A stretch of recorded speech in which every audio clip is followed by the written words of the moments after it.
घोड़ा है मैदान है, घोड़ा है मैदाನ है. ರಾಜಕೀಯ ಮಾಡೋಣ, ಅಲ್ಲಿ ಯಾರೇ ಆಗಲಿ ರಾಜಕೀಯಕ್ಕೋಸ್ಕರ ಬಳಸಬಾರದು. ರಾಜಕೀಯ ಮಾಡೋದಾದ್ರೆ ಖುಲ್ಲ ಇದೆ ಸಮಾಜದಲ್ಲಿ, ಮಾಡೋಣ. ಚುನಾವಣಾ ಸಂದರ್ಭದಲ್ಲಿ ಮಾಡೋಣ, ರಾಜಕೀಯ ಮಾಡೋಣ. ಏಯ್ ಸುಮ್ಮನೆ ಏನಾರ ಹೇಳಿ ಮಧ್ಯದಲ್ಲಿ ಮಾತಾಡಬಾರ್ದು. ರಾಜಕೀಯ ಮಾಡಬೇಕು ಅಂದ್ರೆ ಮಾಡೋಣ. ಗೋಡಾ ಹೈ ಮೈದಾನ ಹೈ, ಗೋಡಾ ಹೈ ಮೈದಾನ ಹೈ.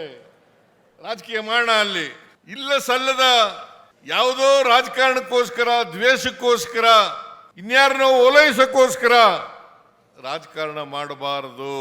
ಓಲೈಕೆ ರಾಜಕಾರಣ ಅದರಿಂದ ಲಾಭನೂ ಆಗಲ್ಲ, ನಷ್ಟನೇ ಜಾಸ್ತಿ ಆಗ್ತಕ್ಕಂಥದ್ದು ಅನ್ನೋದನ್ನ ಅರ್ಥ ಮಾಡ್ಕೋಬೇಕು ಅಂತಕ್ಕಂಥ ಮಾತುಗಳನ್ನ ಹೇಳಲಿಕ್ಕೆ ಬಯಸ್ತಾ ಇದ್ದೇನೆ. ಅದರಿಂದ ಹೈಕೋರ್ಟು, ಸುಪ್ರೀಂ ಕೋರ್ಟು ಕೂಡ ಒಪ್ಕೊಂಡಿದೆ. ಈಗ ಸುಪ್ರೀಂ ಕೋರ್ಟ್ನವ್ರು ಹೇಳಿದ್ರು, ಸಂವಿಧಾನದ ಪೀಠಿಕೆ ಓದ್ಕೊಂಡಿದ್ದೀರಾ ನೀವು ಅಂತ ಕೇಳಿದ್ರು. ಸಂವಿಧಾನದ ಪೀಠಿಕೆ ಏನಾದ್ರು ಓದ್ಕೊಂಡಿದ್ದೀರಪ್ಪ ನೀವು?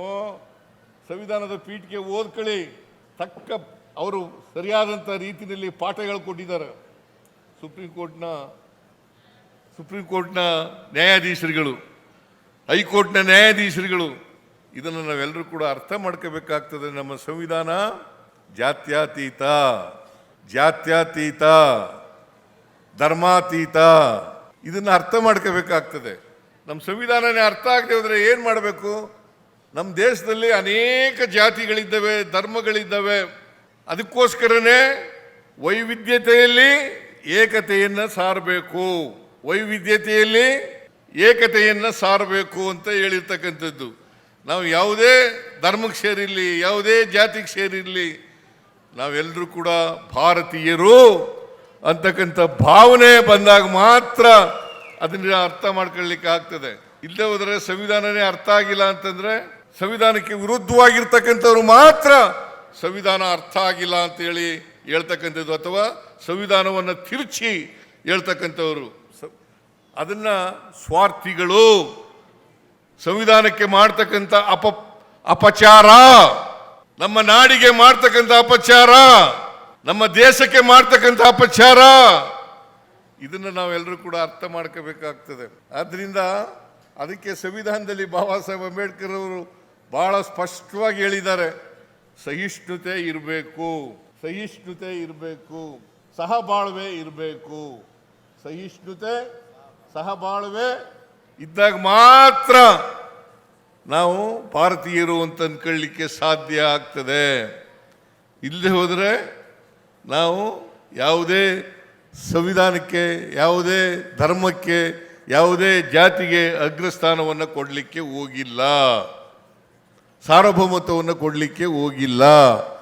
ಎಲ್ಲವೂ ಕೂಡ ಸಮಾನ, ಎಲ್ಲರಿಗೂ ಸಮಾನ ಅವಕಾಶ. ಇದು ಒತ್ತಿ ಒತ್ತಿ ನಮ್ಮ ಸಂವಿಧಾನ ಹೇಳ್ತದೆ. ಇದನ್ನು ನಾವು ಈ ಮೂಲ ತತ್ವವನ್ನು ಅರ್ಥ ಮಾಡ್ಕೊಳ್ಳದೆ ಹೋದರೆ ನಾವು ದೇಶಕ್ಕೆ ಮಾಡ್ತಕ್ಕಂಥ ಅಪಚಾರ ಅಂತಕ್ಕಂಥದ್ದನ್ನು ತಿಳ್ಕೋಬೇಕಾಗ್ತದೆ, ಸಂವಿಧಾನಕ್ಕೆ ಮಾಡ್ತಕ್ಕಂಥ ಅಪಚಾರ ಅಂತಕ್ಕಂಥದ್ದು ತಿಳ್ಕೋಬೇಕಾಗ್ತದೆ. ಆದ್ದರಿಂದ ಬಾನು ಮುಸ್ತಾಕ್ ಅವರು ಅಂತಾರಾಷ್ಟ್ರೀಯ ಬೂಕರ್ ಪ್ರಶಸ್ತಿಯನ್ನು ಪಡ್ಕೊಂಡಿರ್ತಕ್ಕಂಥವರು. ಅವರು ಈ ಸಾರಿ ದಸರಾ ಉದ್ಘಾಟನೆ ಮಾಡಿರ್ತಕ್ಕಂಥದ್ದು ಸರಿಯಾಗಿದೆ. ಕನ್ನಡ ನಾಡಿಗೆ ಗೌರವವನ್ನು ತರ್ತಕ್ಕಂಥ ಕೆಲಸ ಆಗಿದೆ ಅಂತಕ್ಕಂಥ ಮಾತುಗಳನ್ನು ಹೇಳಲಿಕ್ಕೆ ಬಯಸ್ತಾ ಇದ್ದೇನೆ.